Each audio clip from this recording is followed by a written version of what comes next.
What's up, scholars? Welcome back to another video. My name is Haley, otherwise known as the Fictional Scholar, and today we are going to be doing another character analysis over Oikawa from Haikyuu.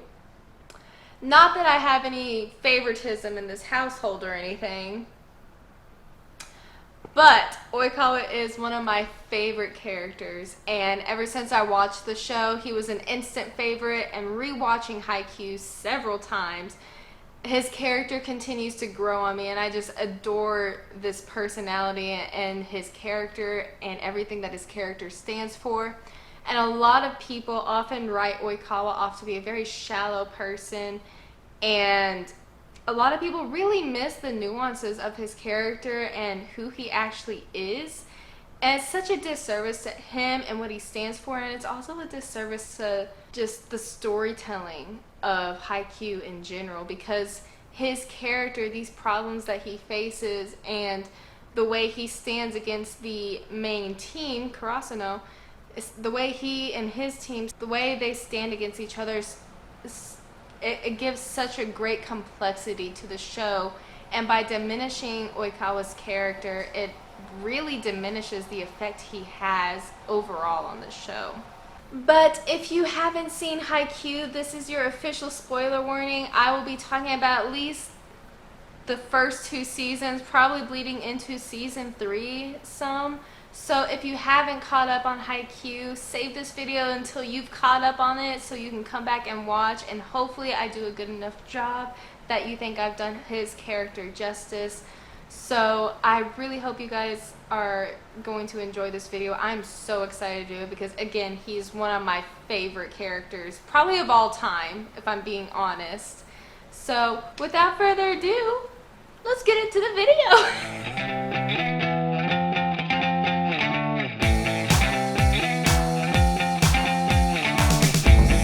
First meet Oikawa, we are presented with his character as someone who is very confident and very just physically present on the court. Like, as soon as he steps in the court during the practice match with Karasuno in episode 7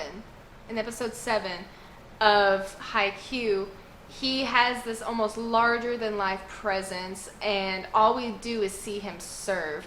We haven't seen him as the official setter for Alba Josai. We haven't seen him like start to finish. Like, we don't know what his capabilities are. We're just presented with this massive amount of power in this serve that kind of scares a lot of the Karasuno team. And there's a lot to say about that first impression we get of Oikawa, because he's seen as this very like super confident, super self-assured, very just powerful and capable player on this rival team that has it out for Kageyama. And when Oikawa challenges Kageyama and he says, I want to take him down in an official match, setter to setter, a lot of people think that goes more than just, they're like, well, that's kind of underhanded, like that's just not friendly competition anymore, that seems a little too direct.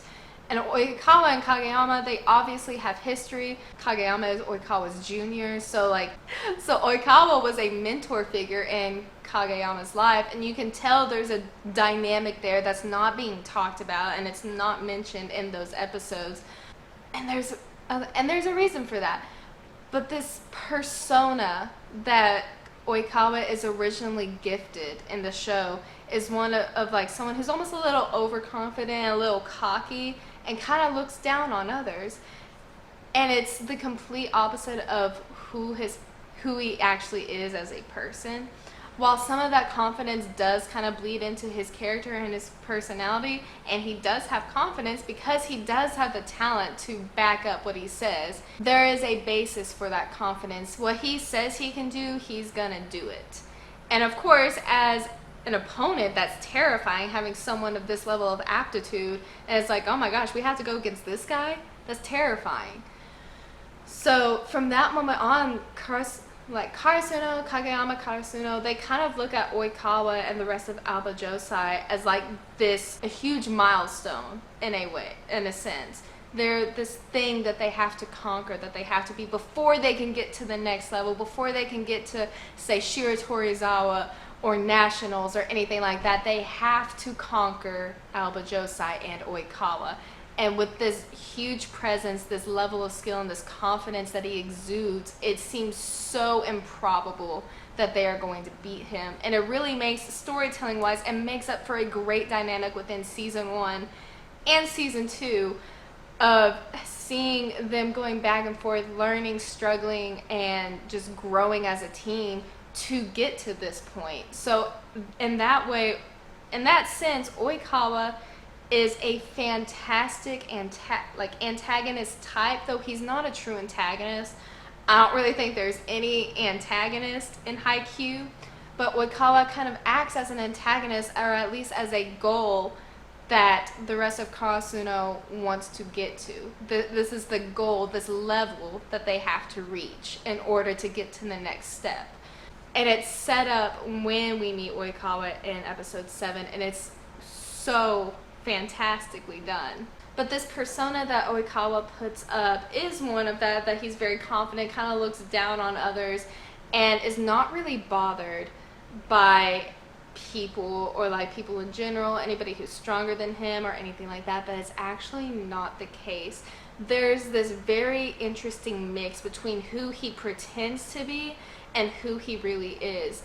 And it's interesting to see, because within the dynamic of Alba Josai, you can tell that only a select few of his teammates actually know what's going on. One of the main ones being Iwazumi. Iwa-chan. The main one who understands Oikawa is Iwa. And that's because they've grown up together. They are childhood best friends. So Iwa has been there with Oikawa through everything. And the same Oikawa has been with Iwa through everything. Because of that dynamic, Iwa and the other third years, they are able to see the heart of Oikawa where others can't. But that's because they put in the time and effort to know him and understand like what drives him, what motivates him.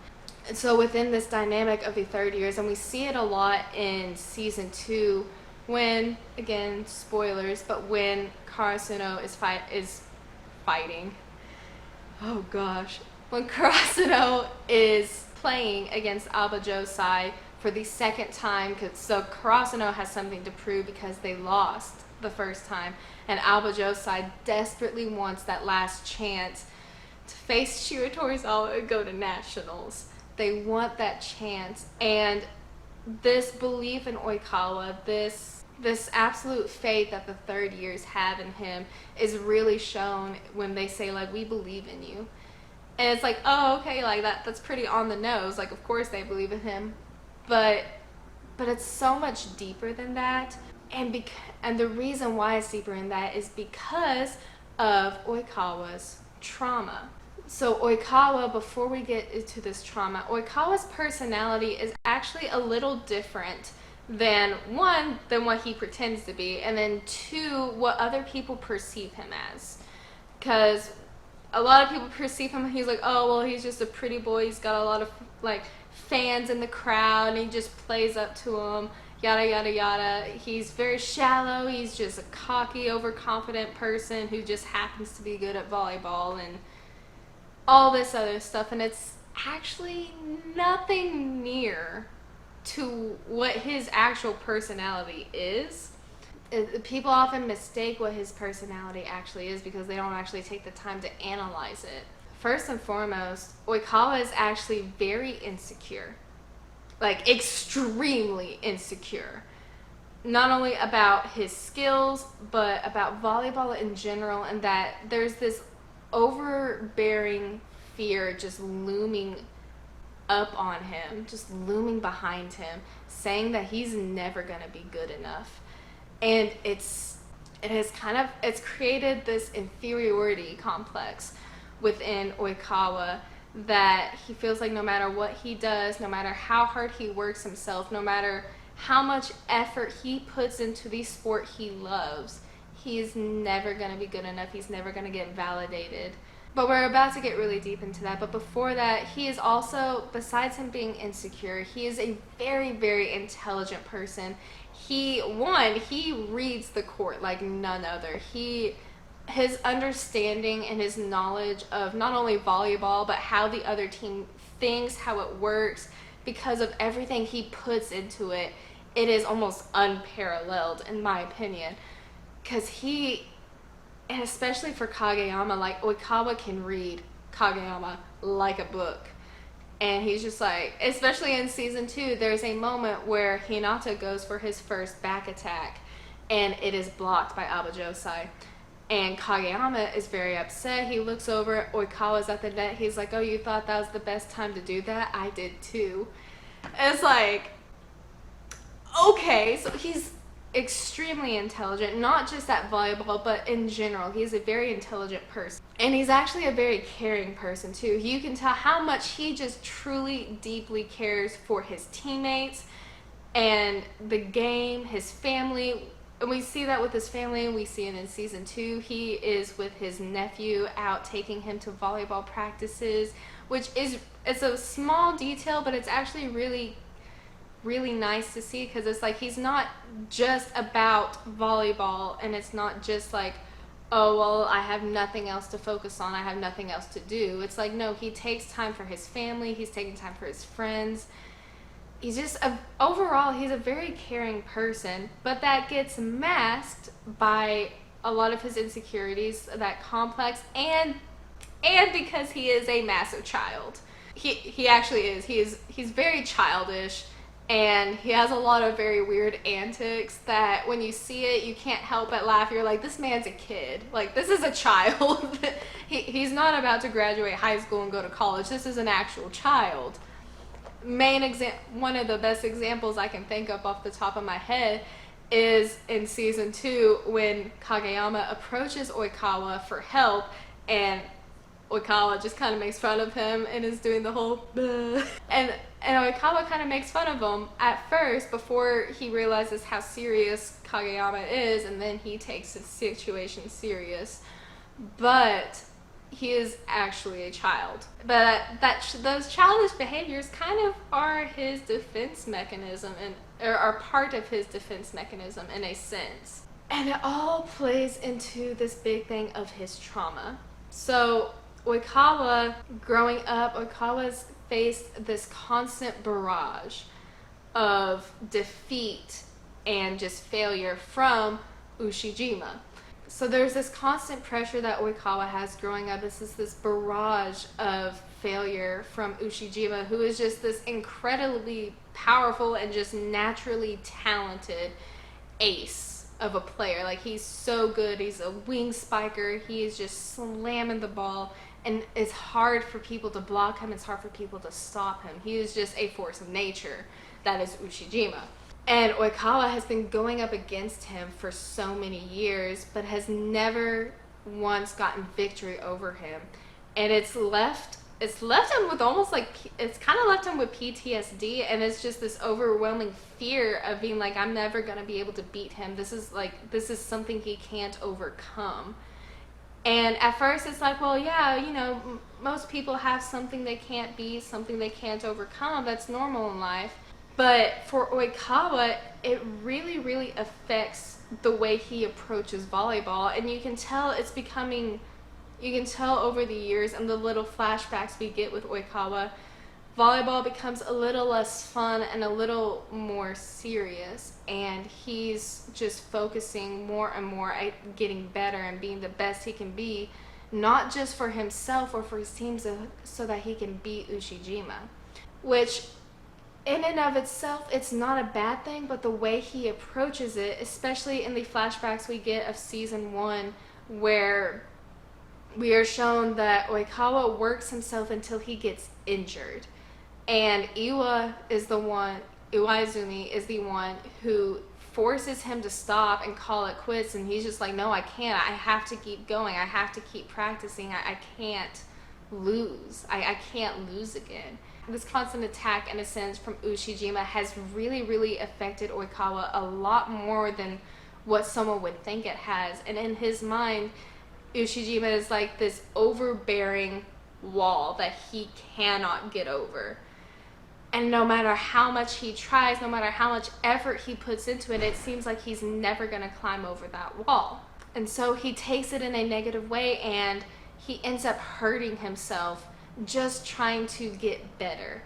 And in this moment, in episode 22 of Haikyuu, there's this moment where Oikawa is actually panicking. Like he's panicking that he's not going to get good enough. He's never going to be able to do that. And it also stems from the fact that Kageyama, this prodigal setter, this extremely wonderful, naturally talented setter, much like Ushijima, is now on his team and is creeping up behind him. And so not only is Oikawa now being faced with a presence across the court on another team of this huge wall that he cannot overcome, there's now a huge presence on his back of a setter who could very easily surpass him.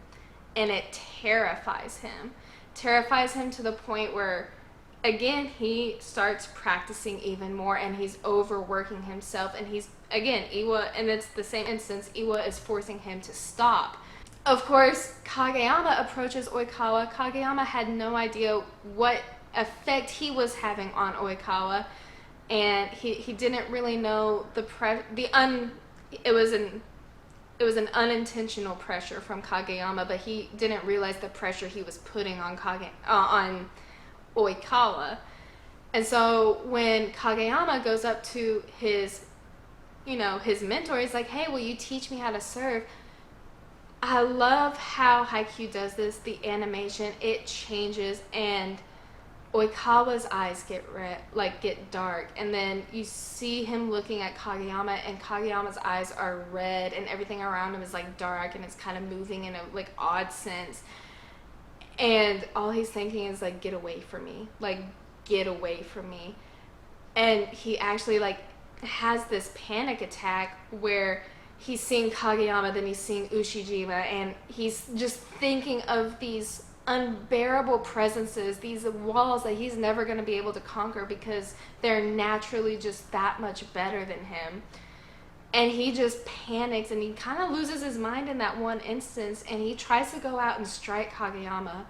Luckily, Iwaizumi stops him and kind of snaps him out of it, and you can tell on his face after that instant that, one, there's a lot of regret there, and two, his face is so heartbreaking to me to see, because you can just tell, like, one, he has no idea what to do. Two, he regrets what he's doing. But three, he doesn't know what else to do. Because in his mind, he's been doing everything he can, and it's still not enough. And then this is where we get this wonderful little conversation that really is very telling of Oikawa and what he's thinking at that time. So when Oikawa finally just releases all this pressure, and he actually talks about how he's been feeling, he says, right now I can't beat Shiratorizawa. Like, how can I possibly keep my composure? And that's exactly what he says this to Iwa, and he's like, I can't beat them. How can I have my composure? Like, I want to win and go to nationals. Iwa's the one that's like, that's what we all want. We all want to go to nationals. And during this talk, Iwaizumi points out in a very abrupt way, he says, you're just thinking about yourself. He's like, I this, I that. He's like, do you really think you're fighting by yourself? Like, do you really think you're doing this all alone? And he really puts it into Oikawa's head that he doesn't have to do this alone. Like, he's not just fighting with his strength alone. It is about the entire team. It's not just about him. Especially in volleyball where there's 6 people on the court. Once Iwa hits him with the line, the team with the better 6. When Iwa hits him with the line, the team with the better 6 are stronger. That really seems to resonate within Oikawa, and it kind of snaps something in him, like, oh yeah. Like, you can tell he's calm, like that calms him down in a considerable amount, and he's just like, oh yeah, I get it. Like, you can see it finally clicks in his mind that he's not alone in this fight. He's not fighting by himself. He doesn't have to face these giants alone. There are 5 other people beside him helping him to fight and helping him climb these walls together. You know, Oikawa's like, I suddenly feel invincible. Because I think it was the first time he realized that there were other people around him, but I feel like that was the first time he actually realized that the people around him on his team were on his side, that they wanted the same things that he did. And it was I feel like it was such a huge relief off of his shoulders. And of course, after that, we see him as this very goofy and childish plays. He's like making fun of Kageyama. Again, when Kageyama asks him to teach him to serve, he's just like, no way. Da, da, da. And, you know, he's back to this childish self. So it's like, oh, this is a defense mechanism.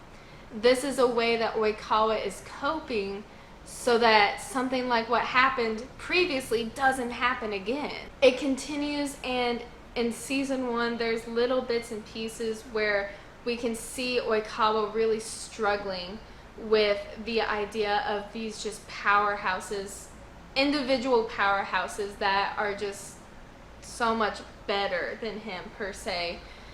And he really struggles with it. But he continues to fight. He never gives up. Then in season 2 is I think season 2 is my favorite season. 1, because of the training camp arc, and then 2, because of everything else that we get within it, like concerning all different teams. And one of the moments, again, is when Kageyama goes to Oikawa and asks for advice on how to better work with Hinata. Oikawa obviously is a little opposed to this, one, because he sees Kageyama as a threat, this huge pressure, this looming figure behind him that has caused him so much stress and panic and worry over the years. So he's not as attuned to wanting to help Kageyama. But when he sees Kageyama just truly beg and just see like, please, like, I need your help, Oikawa relents and ends up helping. Of course, he gets his jabs in while he can, and he makes fun of Kageyama a little bit. But Oikawa actually gives him very good, very serious advice, and he's just like, if you're not going to do this, you're going to revert back to what you used to be and what you used to hate. And that, coming from Oikawa, knowing where he was in middle school and how panicky he was and everything he had done, it speaks volumes, 1, to the self-awareness that he has growing up, and 2, that he doesn't want to see someone else go through the same thing he did, which is why he eventually does help Kageyama. And in a way, Oikawa is always kind of watching over Kageyama, even if he doesn't want to admit it, even if he doesn't like people to see it. He is actually always watching Kageyama and seeing his junior progress and grow as a setter. And every time they played against each other, every time they meet, it's like this little kernel of advice is always given to Kageyama by Oikawa in some sort of way, whether kind of mockingly, whether by a physical lesson like their defeat at the end of season 1, to the actual verbal advice that he's given, or any other thing like that. Like, Oikawa is always kind of there for Kageyama, despite the feelings and the kind of panic that Kageyama brings Oikawa. So again, that speaks to Oikawa's true personality, is that despite everything, despite all these insecurities and these complexes within him, he really does care about others, especially those who love the game just as much as he does. And at the end of season 2, we really see this kind of culminate. The end of season 2 breaks my heart every single time I watch it. There's this moment where Oikawa is like, they're tied, or Kurosano is 1 point ahead. It's the end of the 3rd match. Whoever wins advances. There's a moment in the end of the 3rd set where Kageyama does a setter dump and catches everybody off guard, and Oikawa does his best to get to the ball. He's very angry at this point, and he's unable to get it, but at the end there's this visual of him on the ground, very, very angry and upset, and he's looking up to Kageyama, who is now looking down at him. And in an instant, like, all these flashbacks of Kageyama when he was in junior high with Oikawa, of Ushijima, like, all these flashbacks just come at us so quick. And for me, at least, like, it just brought up so much emotion. I'm like, oh my gosh, it's happening again. That kind of panicked feeling of not being able to surpass something, of never going to be able to win or succeed or anything because people have told you you can only go so far, and saying that I'm not good enough. And it kind of breaks my heart. You see him on the ground, he just kind of like slowly stands up, and then there's the timeout called. And then it goes to this conversation that Oikawa had in the past. There's another flashback, and it goes to this conversation that he has with the coach. And the coach is asking him, well, have you found the limits of your abilities? Because he's like, well, even though you're still growing, even though like not everything's complete, have you found those limits? This coach tells Oikawa, people who are naturally better than you have been different from you since the moment that they're born. Which I don't think is a very good thing to say to a player, especially one who already has trouble just accepting that they're good enough on their own without knowing that yeah, I know there are people better than me. Why do you think I'm practicing so hard? Why do you think I'm trying so hard? That conversation always sat a little bit, it still sits a little weird with me. I don't exactly agree with the conversation, but that's not what I'm here to talk about. Because the coach says no matter like what you do, what your teammates do, sometimes like is none of it's gonna work. No matter how hard you work, you're not gonna be able to win. But then the coach says you can actually complain about that when you've done everything you possibly can. Kind of is like a little boat of encouragement to Oikawa, saying you only think that you figured everything out. You only think you know your limits. You have to try everything. Try everything you possibly can before you come in here and say, I've done everything I can. These are my limits. I can't do anymore. Try everything first. And the coach says, rather than despairing and giving up because you're not a genius, believe that your strength is not limited to this, and to continue on the path straight in front of you. Those are good words to hear, and I think that's exactly what Oikawa needed to hear at that moment in time. But Oikawa really takes these words to heart, and he's like, well, rather than giving up and despairing because I'm not like these other players, because I'm not this naturally born genius and that has just excelled in volleyball, because I've had to work so hard, so much extra, instead of despairing about it, I'm going to do something about it. I'm going to do whatever I can to make this talent of mine, to let it bloom, let it blossom into anything. Like, with everything I have, I am going to work hard. And Oikawa, really, you can tell he's just thinking all of this through within this last set. And I think that's when it really, really hits him. And then right after that, after he hits us with the line of, today might be the day to grasp the chance to let your talent bloom. And he said, well, maybe it's not today, maybe it's not tomorrow or there, maybe it's not even until you're 30. But if you think it'll never come, it never will. And hearing that from Oikawa, knowing what he's been through, what his main struggle is of accepting that he himself is good enough of a player and good enough of a person to compete against these people, is huge. It's actually it is literally a game changer, because one, not only does it change the way Oikawa plays with this newfound almost desperation in the way that he approaches the game, but it also shows that despite these towering giants, these geniuses all around him that have constantly made him feel that he's not good enough, he's not giving up. This pressure from them is not enough to make him quit, to make him stop playing the game he loves. And that is fantastic, because a lot of people, with all that pressure, with being told you're not good enough, with feeling you're not good enough, a lot of times people will just quit and they're done and they walk away from something they love forever because of that. But Oikawa says, if I believe it's never going to come, it never will. And so he proceeds forward, forcing himself to believe that is going to happen, that it is going to come one day. It may not be today, but one day it will come, and he pushes forward. And then right after this, we are hit with one of the most amazing serve in all of Haikyuu, is when the ball is shanked off the court and they're like, oh no, like It might be a free ball, a chance ball, like if Oikawa can get it.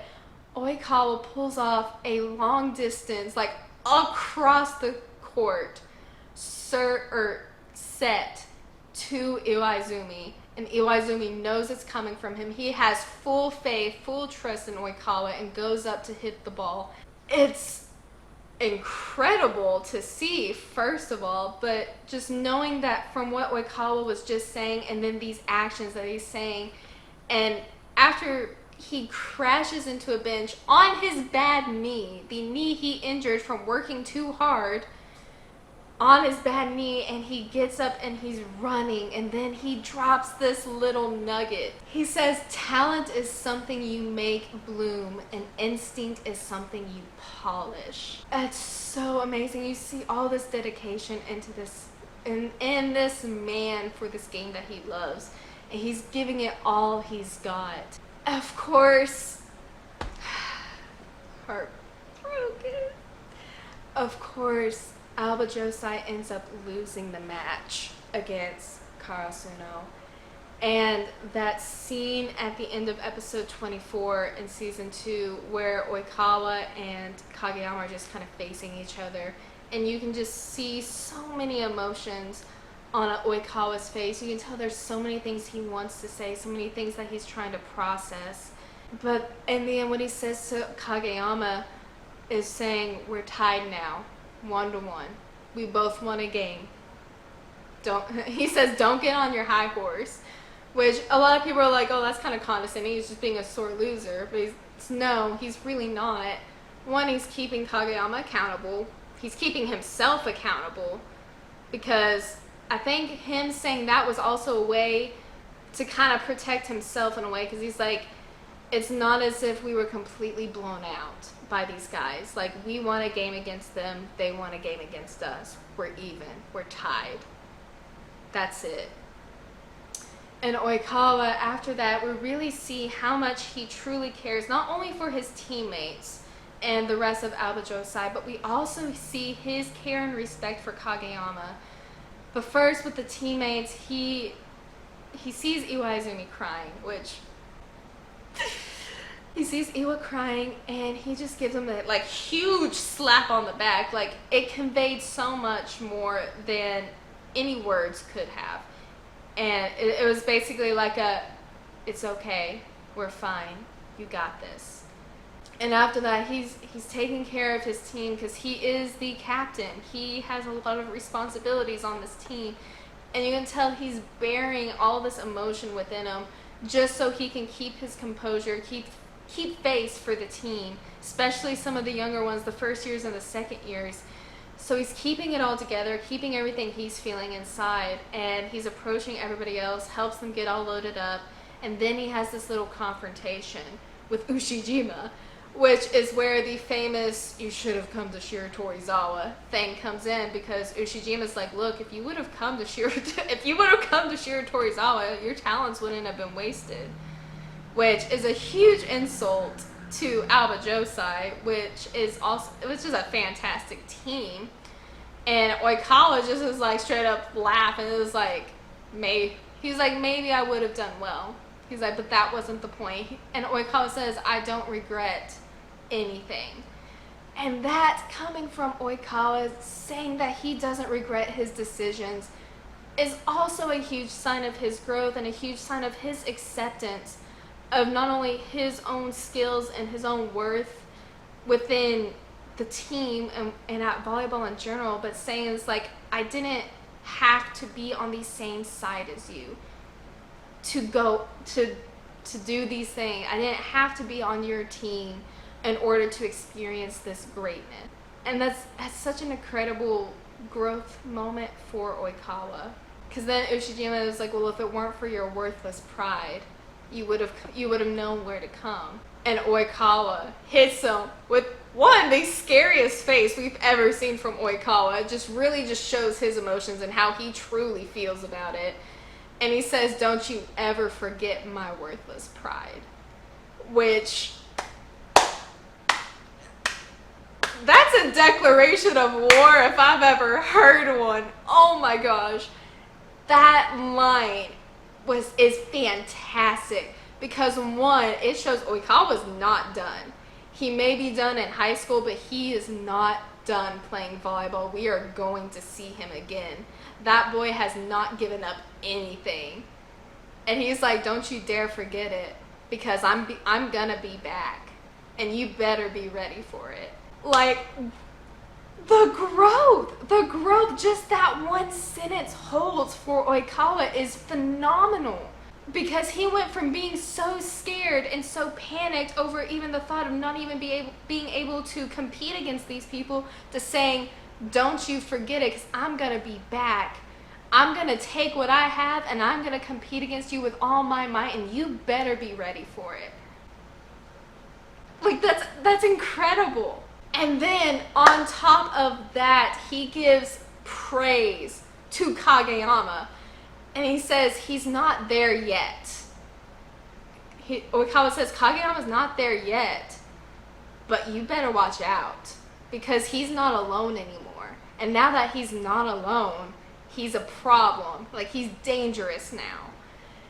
And Oikawa hits us with another line. It's like, he said even an eagle could be killed by a flock of crows. Which, one, great visualization. And two, like, Oikawa's putting the rightful respect Kageyama deserves, and Oikawa's acknowledging that skill without feeling threatened by it. Like, the growth he has in just 2 seasons is so amazing, and a lot of people just completely overlook this character arc because it's not a focus point. It's not a huge focus of the story, and so people miss the subtle growth that Oikawa has throughout the show. And in season 3, we see that growth continuing because he willingly comes to the match against Shiratorizawa and Karasuno, and he's watching them. Which, one, shows, like, even though he's very bitter, he's very upset, he's still there, in a way, showing his support for Kageyama. Although he'll never admit it, and if anybody said they spotted him, he'd probably deny it, because still, he is a child. But he's there, and he watches the game, and he's analyzing, and you can just tell, like, even though he's done playing in high school, he's not done with the game. He's not done at all. There's still so much for him to do.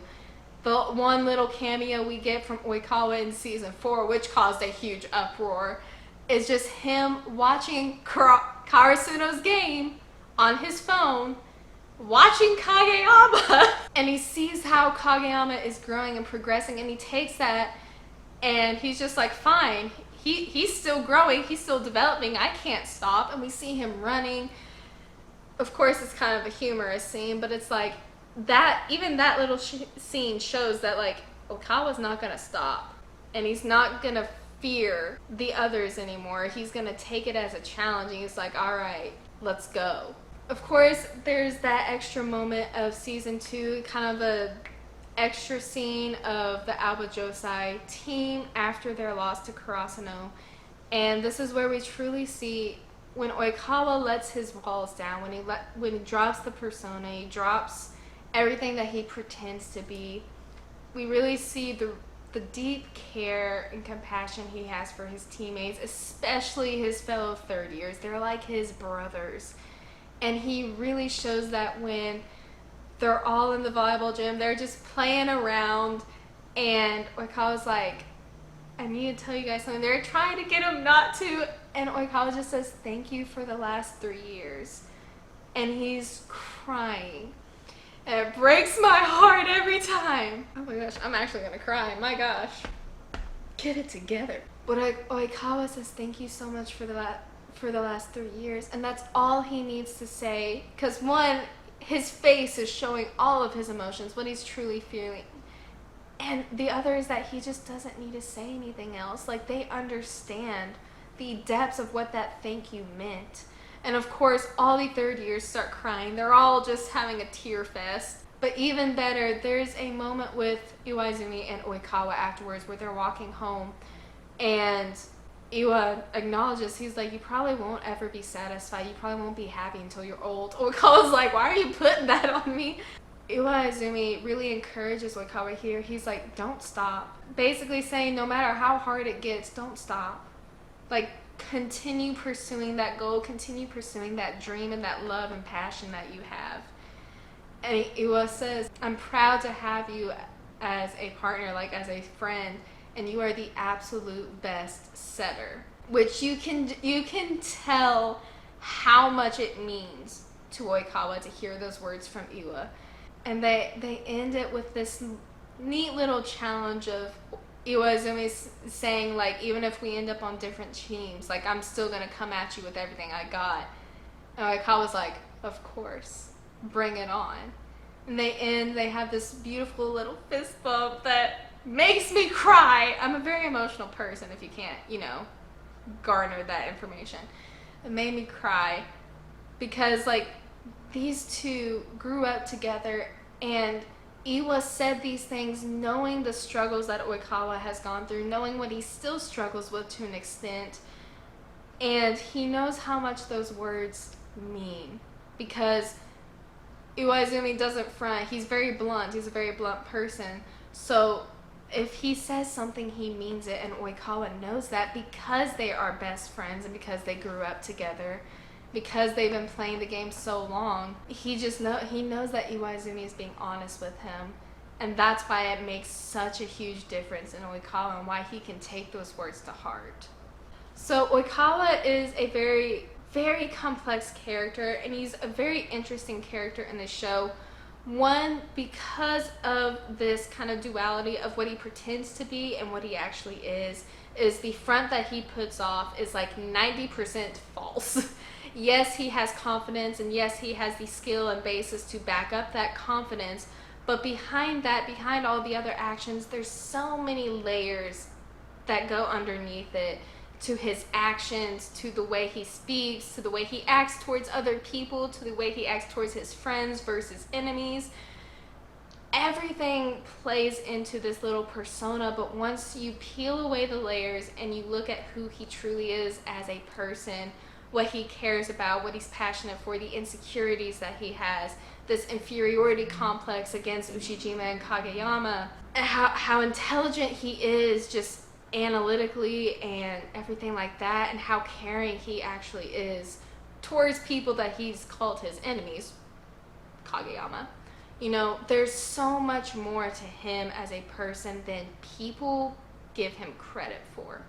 The four main things that I think really highlight his character for me, and what makes him an amazingly complex character, is one, his perseverance, because he's never stopped, no matter how much, like, everything that he's gone through, everything that he's experienced, the way he feels, he continued pushing forward, even if it meant overworking himself to the point he got injured. And number two is, it goes right alongside with number one, is that he never quits. Because I'm sure at some point it would have been much easier for him to quit than it would have been to keep going. But Oikawa never quits. He always presses forward, and he's never gonna quit volleyball. And like, he's never gonna quit. And it's so telling of his character, because it's that stubborn love for volleyball, which is number three. His love for volleyball is what keeps him going, is what makes him, despite everything, keep playing, is because even if he feels like he's not good enough, he loves the sport so much. So his love for volleyball is so amazing to see, because not only does it help him play, it's the way he interacts with the people on the court, his teammates, the way he spends so much extra time training and practicing and getting film and analyzing film from other teams that they're going to be playing, to strategizing, to figuring out how he can get his players to play 100%, how he as a setter can better accommodate his teammates so that he can draw out 100% of their potential, and that he takes the burden off of their shoulders and puts it on him. And that's something we haven't covered here today, but the way he's able to do that is fantastic. And then for his passion, not just for volleyball, his passion in general, and his caring nature, because underneath the layers, underneath the insecurity, Oikawa is a very caring and compassionate person. He cares enough even about Kageyama to give him advice despite everything. He cares about Kageyama. He cares so deeply about his teammates that he's wanting. He puts all his trust in his teammates and his team. And I can do more analysis on this, but like especially with like Mad Dog, Kunami, Kendaichi, with the other third years, with Matsun, Maki, Iwa, like Yahaba, everybody he plays with. He devotes time to each player to get to know them, knows what makes them tick, knows how to really get them, and he cares about them, not just as volleyball players, he cares about them as individuals. It is so... I love his character so much, and I know I haven't talked about everything in detail. This was, in a sense, a broad analysis, and I'm sure you're looking at the time and how long this video is, and you're like, there is no way this is a broad analysis. It's a broad analysis. There's so much more I could talk about with Oikawa and his character, just because there is so much to dig into, especially going further into the manga. There is so much more to get into, but I'm not gonna do any of that. I'm just going off of what the anime has shown so far. But yes, that is my character analysis of Oikawa. He is a fantastically complex character who is very nurturing, but is also very much a child, and I love him from the bottom of my heart. He has really made a huge difference in Haikyuu, just the show in general, because of his presence, the level of skill, and just his personality and the way he carries himself. But that is my analysis of Oikawa. He, again, is just a fantastic character and is one of my favorites. I hope you've liked this. If you would like me to analyze a certain scene from Haikyuu and really dig into that, if you want me to analyze another character from Haikyuu, let me know down in the comments. I would be happy to take some recommendations, because there's a lot of guys like these. There's a lot of guys that I just adore in this show. He's just number one on my list because of his character. But thank you all for watching and sitting through this analysis with me. I know this one was a little long, so thank you all for putting up with this long analysis. I hope you've enjoyed it.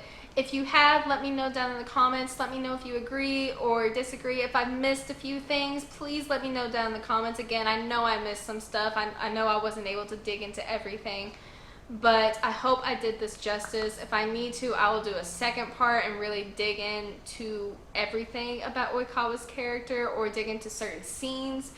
Make sure, if you want to see more of my videos, you subscribe down below and click that notification bell if there is one, I think, to make sure that you stay up to date with all my uploads. I will be doing more storytelling analysis, and I will be doing more character analysis in the future, and hopefully we'll be doing some reaction series coming soon. So be on the lookout for all of that. I'm very excited to do this, and I'm very excited to do more characters like Oikawa, because I absolutely adore complex characters. Thank you so much. I hope you all have a great day, and I will see you later, scholars. Bye!